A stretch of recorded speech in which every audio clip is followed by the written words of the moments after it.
Ibu Tri Risma Harini. Saat ini Putri Risma Harini akan kita berikan tanggung jawab untuk menjadi Menteri Sosial.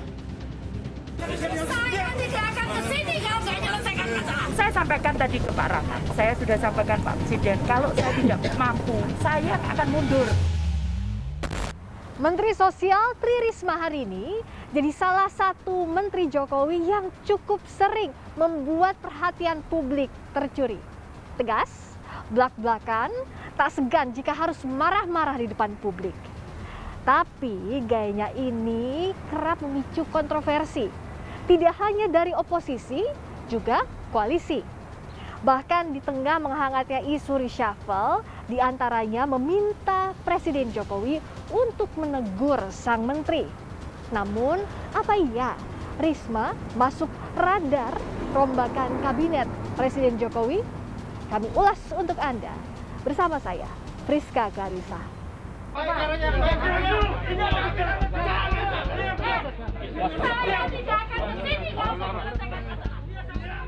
Video ini viral di media sosial saat Risma bersitegang dengan pendemo di tengah kunjungan kerjanya ke Lombok, NTB.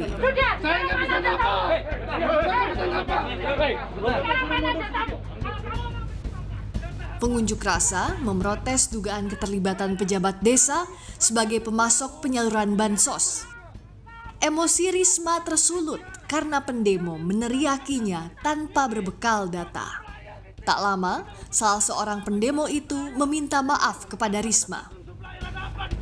Itu yang perlu kami tanyakan. Saya meminta maaf terhadap berbagai pihak, terutama kepada Ibu Risma yang datang ke Lombok Timur. Ini bukan kali pertama Risma naik darah di depan publik. Aku ngomong hari ini, kalau Bapak ngomong bisa kemarin mestinya sebelum aku datang diselesaikan. Tapi kenapa nggak diselesaikan? Marah aku jadinya, Pak. Gaya kepemimpinan bersumbu pendek ini bahkan membuat Risma dijuluki sebagai Menteri Rasa Ahok atau Basuki Cahayapurnama. Pemimpin yang kerap meledak saat melihat ada yang mencoba mengakali aturan.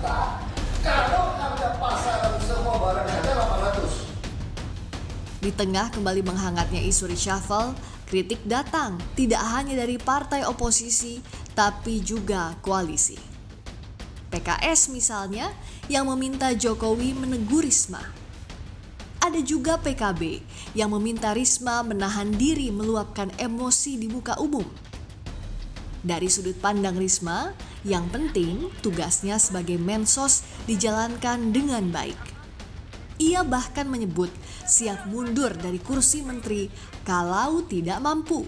Saya sudah sampaikan Pak Presiden, kalau saya tidak mampu, saya akan sampaikan ke Pak, saya akan mundur. Paham? Paham. Karena itu kenapa saya ke sini. Sebenarnya apa iya Risma terseret pusaran perombakan kabinet? Sejauh saya berbincang dengan sejumlah pihak baik di lingkungan istana maupun partai pengusung, posisi Risma sebagai Menteri Sosial bisa dibilang masih cukup kuat.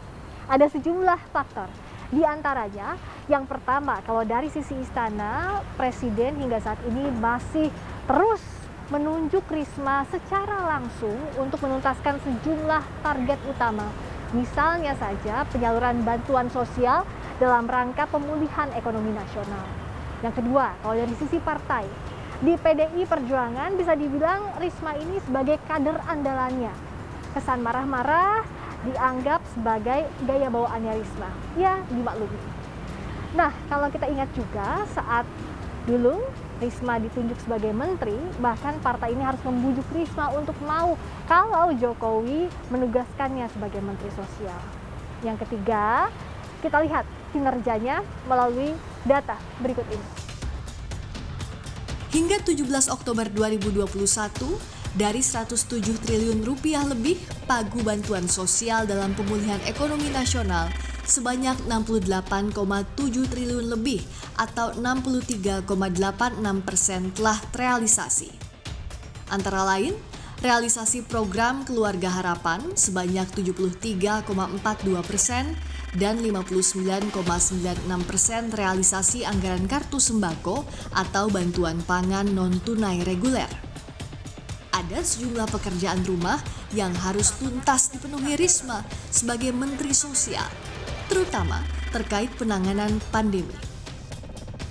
Selain memperbaiki tata kelola bantuan sosial COVID-19, juga menangani dampak sosial akibat pandemi dan penanganan program Keluarga Harapan.